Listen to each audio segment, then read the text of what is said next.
Hi friends, welcome to my blog. সবাই কেমন আছে? আশা করি সবাই খুব ভালোই আছো। আমিও ভীষণ ভালো আছি। এখন অনেকটাই ঠান্ডা পড়ে গেছে, তাই ভাবছি একটু স্পাইসি খাওয়ার। অনেকদিন ধরে খাওয়া হয় না, মানে মেয়েগুলোর একটু শরীর ভালো ছিল না, তো তাই সেরকম রিচ কিছু রান্না করা হয়নি। তা আজ বাবা মেয়ের আবদার মেনে আমি আজ বানিয়ে নিলাম চিলি চিকেন। দেখতেই পারছো কি সুন্দর রসালো হয়েছে। আমি তোমাদেরকে ছোটো নেড়ে নেড়ে দেখিয়ে দিচ্ছি। অসাধারণ স্বাদের এই চিলি চিকেন রেসিপিটি গরম গরম ফ্রাইড রাইসের সাথে খেতে ভীষণই ভালো লেগে থাকে। দেখতেই পাচ্ছ একদম প্রায় শুকনো শুকনো করে রাখা হয়েছে, মানে হালকা জাস্ট একটা গ্রেভি ভাব আসছে। তোমাদের যদি ভিডিওটি ভালো লেগে থাকে তাহলে প্লিজ ভিডিওটি সম্পূর্ণ দেখো, আশা করি তোমাদের ভালো লেগে থাকবে। চিলি চিকেনের জন্য যা লাগছে, আমি কিছুটা বোনলেস মাংস বাজার থেকে আনে ছোটো ছোটো স্লাইস করে কেটে রেখেছি, ছোটো ছোটো করে আর কি কেটে রেখেছি, যাতে পকোড়ার জন্য খুব বেশি বড় হলেও এটা ভালো লাগে না, আর ফ্রাই হতে মানে ভেতরটা সেদ্ধ হতে একটু টাইম লাগে। তো ছোটো ছোটো করে কেটে আমি এর মধ্যে একটু সামান্য গোলমরিচ গুঁড়ো, একটু হলুদ, একটু লবণ, তার মধ্যে দিয়ে দিচ্ছি 2 চামচের মতো একটু কর্নফ্লাওয়ার, আর একটু সামান্য 1 চামচ ময়দার মতো দিয়ে আমি একটা ডিম ফাটিয়ে দিচ্ছি। আর শুরুতেই আমি এখানে আদা তার সাথে রসুন বাটাও দিয়ে দিয়েছিলাম। দিয়ে আমি এখন আস্তে আস্তে এটা ম্যারিনেট করে নেব। একটু সামান্য গরম মশলা গুঁড়ো অ্যাড করছি, তাহলে সেন্ট একটু অন্যরকম হয়। দিয়ে আমি একটু সামান্য তেল দিয়ে আমি এটা মেখে নিচ্ছি, যাতে মানে মিক্সচারটা খুব ভালো হয়ে যায়। অনেক দিন না এই চিলি চিকেনটা আমাদের ঠিকঠাক মতো খাওয়া হয় না, বাচ্চা কাচ্চা নিয়ে অত পারা হয় না, বাট মেয়েদের বায়না মেটানোর জন্যই আর কি আজ বানিয়ে নিচ্ছি, তাই তোমাদের জন্য ভিডিও করে রাখছি। তোমরা দেখো, আশা করি তোমাদের সকলেরই ভালো লেগে থাকবে। চিকেনটা না ম্যারিনেট করে আমি আধা ঘন্টার মতো রেখে দিয়েছিলাম। এখন আমি কড়াইয়ে সাদা তেল গরম করে আস্তে আস্তে চিলি চিকেনগুলো একটু ভেজে নিচ্ছি। দেখতেই পারছো খুব বেশি লেয়ার হয়নি, খুব বেশি হলে না অনেকটা ময়দা ময়দা ভাব হয়ে থাকে, মানে যেটা আর কি যেটা ভাবে মানে কী বলবো আর কি পিঠালিটা একদম লাইট করেছি, যাতে মাংসগুলো খুব সুন্দরভাবে ভাজা হয়ে যায়। দেখতেই পাচ্ছ ভাজাগুলো বসিয়ে দিয়েছি, এখন আস্তে আস্তে করে তেলের মধ্যে ছেড়ে দিচ্ছি।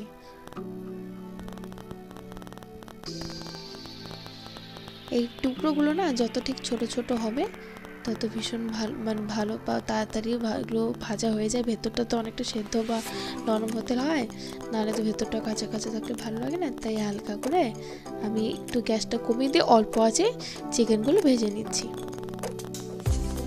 স্কুল বন্ধ ছিল, তাই ভাবলাম যে না আজ স্কুল বন্ধ আছে, মানে বন্ধ বলতে কি ওর একটু শরীর ভালো না, তো তাই আজ একটু স্কুল ছুটি নিয়ে দিলাম। ওর বাবারও আজকে স্কুল যায়নি, তাই ভাবছি যে না আজকে ঝামেলাটা সেরে নিই। অন্য দিন তো স্কুল থাকে, তাই তাড়াহুড়োতে এসব বানানো ঠিকঠাক মতো হয় না। তাই আজকে ওই বাবা মেয়ের প্রথমে মেয়ে বলেছিল চিলি চিকেন, তো চিলি চিকেন ভেবেছিলাম যে ওটা তো প্লেন ভাত দিয়ে ভালো লাগে না, নান বা রুটির সাথে ভালো লাগে। তো ওর বাবা বললো একটু এর সাথে ফ্রাইড রাইস করে নিতে। ওদিকে আমি ফ্রাইড রাইসের জন্য সব কিছু আয়োজন করছিলাম। দেখতেই পারছো অনেকটা প্রায় ভাজা হয়ে এসেছে। তোমাদের যদি ভিডিওটি ভালো লেগে থাকে তাহলে প্লিজ আমার চ্যানেলটি সাবস্ক্রাইব করে দিও, তার সাথে লাইক শেয়ার কমেন্ট করতেও ভুলো না। আশা করি তোমাদের সকলেরই ভালো লেগে থাকবে। গ্যাসটা আমি এখন একটু বাইরে দিলাম, দেখতেই পাচ্ছো চিকেনগুলো একদম লাল লাল হয়ে এসেছে ভাজাগুলো।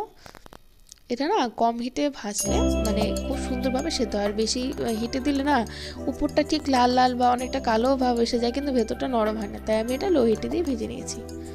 সব কিছু ভেজে নেওয়ার পরে আমি এখানে তেলের মধ্যে দিয়ে দিচ্ছি আদা এবং রসুন কুচি, ফোড়নের মধ্যে আর কি দিয়ে আমি এটা কিছুক্ষণ নেড়ে নিচ্ছি। এটা না মানে খুব বেশি লাল করব না, কারণ এটার মধ্যে আমি একটু টমেটো সস আর একটু আমি রেড চিলি সসও দিয়ে দেব। ভিডিওটি তোমাদের কেমন লাগছে প্লিজ কমেন্ট করে জানাও, আশা করি তোমাদের সকলেরই ভালো লেগে থাকবে। আমি গ্যাসটা কমিয়ে দিয়ে হালকা করে রসুন এবং রসুন এবং আদা কুচিগুলো দিয়ে দিচ্ছি। এখন আমি এর মধ্যে দিয়ে দিচ্ছি রেড চিলি সস আর সামান্য একটু লঙ্কা গুঁড়ো, যাতে একদম মানে কালারটা এখানে মানে লাল লাল ভাব হয়ে আসে।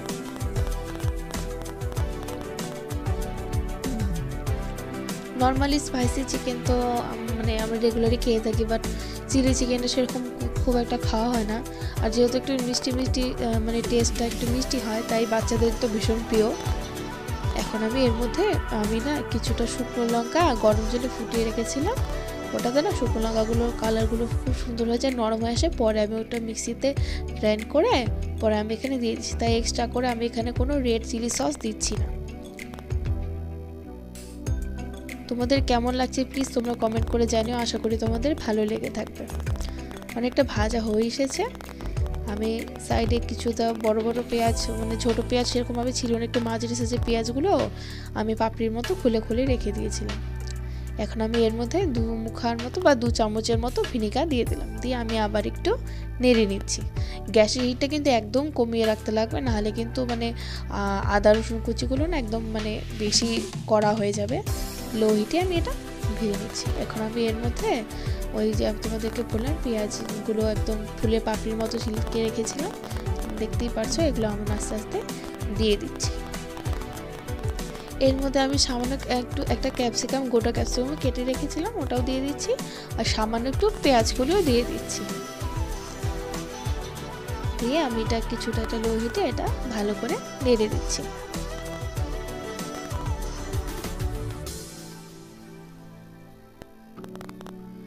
এদিকে এগুলো বসিয়ে ওদিকে আমি ফ্রাইড রাইসের জন্য ভাতটা সব কিছু তৈরি করে, কাজু বাদাম মশলাগুলো যা যা লাগে আর কি ফ্রাইড রাইসের জন্য, ওগুলো সব তৈরি করে রাখছি।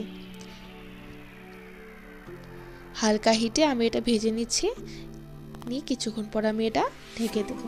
দেখতেই পাচ্ছ কি সুন্দর লাগছে কালারগুলো, মানে একসাথে পেঁয়াজের কালার, ক্যাপসিকাম, তারপর পেঁয়াজকলি, মানে মনে হচ্ছে এরকম দেখতে ভীষণ ভালো লাগছে আর কি। কিন্তু এরকম তো থাকবে না, না বিভিন্ন সস টস অ্যাড করা হবে, একদম কালারটাই চেঞ্জ হয়ে যাবে। মাপ মতো আমি এখানে লবণ দিয়ে দিচ্ছি, আর দিয়ে দিচ্ছি সামান্য গোলমরিচ গুঁড়ো। তোমাদের যদি ভিডিওটি ভালো লেগে থাকে প্লিজ চ্যানেলটি সাবস্ক্রাইব করে দিও, তার সাথে লাইক শেয়ার কমেন্ট করতেও ভুলো না। আশা করি তোমাদের সকলেরই আমার ভিডিওটি ভালো লেগে থাকবে। এটা এমন একটা আইটেম মানে ছোট বড় সবারই ভীষণ প্রিয়। মানে আমি যদিও খুব বেশি একটা মিষ্টি খাই না, বাট চিলি চিকেনটা না প্রথম একটু ভালোই লাগে, আবার পরে থেকে যদিও মুখ পেরে দেয়, যদিও এটা সবার ক্ষেত্রে হয় না। আমার তো মানে ফ্রাইড রাইস দিয়ে খেতে ভালোই লাগে, প্লাস বাচ্চাদের জন্য ভীষণ প্রিয় একটি ডিশ। দেখতেই পাচ্ছ পেঁয়াজগুলো অনেকটাই ভাজা হয়ে এসেছে। আমি না এটা মানে খুব বেশি লাল করবো না, হালকা একটু ব্রাউন হতে হতেই আমি এর মধ্যে আস্তে আস্তে সসগুলো দিয়ে দেবো। আর এটা না মানে খুব ঘন ঘন নাড়তে লাগবে যাতে লেগে না যায় আর কি। চিকেন পকোড়াগুলো বানিয়ে রাখতে রাখতেই 2 মেয়ের অর্ডার চলে আসলো, মাম্মি আমাকে একটু চিকেন পকোড়া দাও। তো ওদেরকে একটু সস দিয়ে দিচ্ছি। তো আমি বললাম মাম্মা খেতে কেমন হয়েছে, ওরা তো বলে ভালোই হয়েছে, যদিও এভাবেই চিকেন পকোড়াও খেতে ভীষণ ভালো লাগে। এখন আমি এর মধ্যে দিয়ে দিচ্ছি 1.5 কাপের মতো টমেটো সস। যেহেতু আমি এখানে প্রায় 700-র মতো বোনলেস চিকেন নিয়ে আমি পকোড়া করেছি, সেই হিসেবেই তো এটা বানানো হচ্ছে, তাই আমি এখানে 1.5 কাপের মতো টমেটো সস দিয়ে দিচ্ছি। দিয়ে আমি একটু নেড়ে নিচ্ছি, দেখতেই পাচ্ছ কালারটা কি সুন্দর হয়ে আসছে আর কি।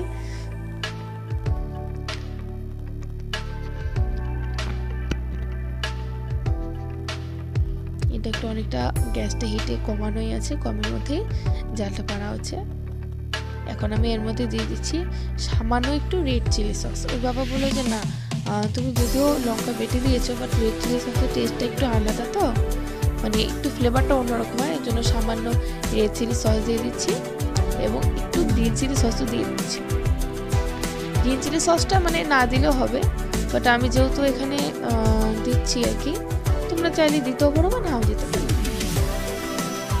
এখন আমি দিয়ে দিচ্ছি 2 চামচের মতো সামান্য সয়া সস, দিয়ে আমি এটা ভালো করে নেড়ে দিচ্ছি, মানে যাতে মশলাগুলো খুব সুন্দরভাবে মিশে যায়। আমি না মশলাগুলো খুব বেশিক্ষণ ভাজবো না, যেহেতু সস এগুলো আর অন্যান্য মানে টমেটো সস দেওয়াতে না অনেকটা টক ভাব এসে যায়। এই টক ভাবটা কমানোর জন্য আমি এখানে সামান্য একটু চিনিও দিয়ে দেবো। দেখতেই পাচ্ছ কালারটা খুব সুন্দর হয়ে এসেছে। এখন আমি এটা আস্তে আস্তে নেড়ে দিচ্ছি।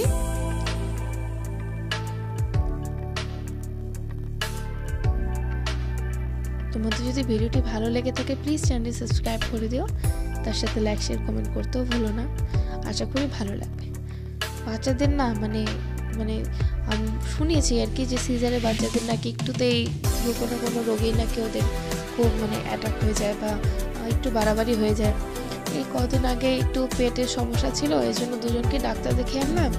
তো এখন আবার দেখি ঠান্ডায় সর্দি লেগে গেছে, এখনও তো ঠান্ডা পড়েইনি। মাঝে একটু ঘুরতে যাওয়ারও প্ল্যান ছিল, যে একটু ভেবেছিলাম যে কাশ্মীরের প্ল্যানিং হয়ে গেছিলো, টিকিটও কেটেছিলাম, বাট বাচ্চাদের শরীর ভালো না, আর ডিসেম্বর মাসটা তো ওখানে ভীষণ ঠান্ডা, তাই ওটা একটু ক্যান্সেল করে দিলাম। ইচ্ছা আছে মার্চে যাওয়ার, যদিও মনটা একটু খারাপ, কিন্তু না, সবার আগে তো বাচ্চাদের কেয়ার করতেই হবে, তাই ওদের কথা ভেবে আমি টিকিটটা ক্যান্সেল করে দিলাম। এখন চিকেন পকোড়াগুলো এর মধ্যে দিয়ে আমি একটু হালকা করে নেড়ে নিচ্ছি। পরে এখানে মাপ মতো একটু আমি জল কেটলিতে, ইলেকট্রিক কেটলিতে ফুটিয়ে রেখেছি, ওখানে আমি ফোটানো জলগুলো আমি এখানে দিয়ে দেবো। একটু ভালো করে মশলাটা মিশিয়ে নিচ্ছি, তোমরা দেখতেই পাচ্ছ। আগে না মানে বাচ্চা কাচ্চা যখন হয়নি আর কি, তখন মানে সিঙ্গেল থাকলে বা একটা বাচ্চা নিয়ে ঘোরাটা অনেকটা সহজ, কিন্তু যখন দুটো বাচ্চা বেবি হয়ে যায় আর কি ভীষণ টাফ। তার মধ্যে ঠান্ডার সময় ডিসেম্বর মাসে তো কাশ্মীরে চারদিকে মানে প্রথমে প্ল্যানিং ছিল যে আমরা মার্চে যাবো,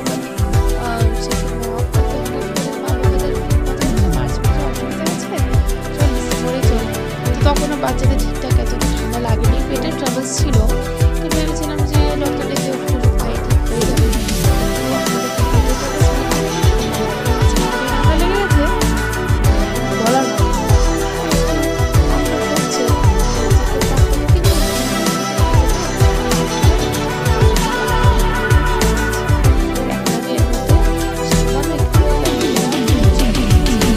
জলটা 1 কাপের মতো নিয়ে ওর মধ্যে 1 চামচ কর্নফ্লাওয়ার গুলিয়ে আমি জলটা এখানে একটু দিয়ে দিচ্ছি, দিয়ে ভালো করে নেড়ে নিচ্ছি। এতে গ্রেভিটা না খুব মানে কি বলবো আর কি, খুব পাতলা না, মানে ঘন ঘন হবে আর কি, গ্রেভিটা ভালো হবে। তোমাদের যদি ভিডিওটি ভালো লেগে থাকে আর রেসিপিটি ভালো লেগে থাকে, প্লিজ সম্পূর্ণ দেখো, আশা করি তোমাদের সকলেরই ভালো লেগে থাকবে। আর প্লিজ এভাবে ট্রাই করে দেখো। দেখতেই পারছো খুব সুন্দর হয়ে এসেছে কালারটা। এখন আমি আস্তে আস্তে এটা নামিয়ে নিচ্ছি।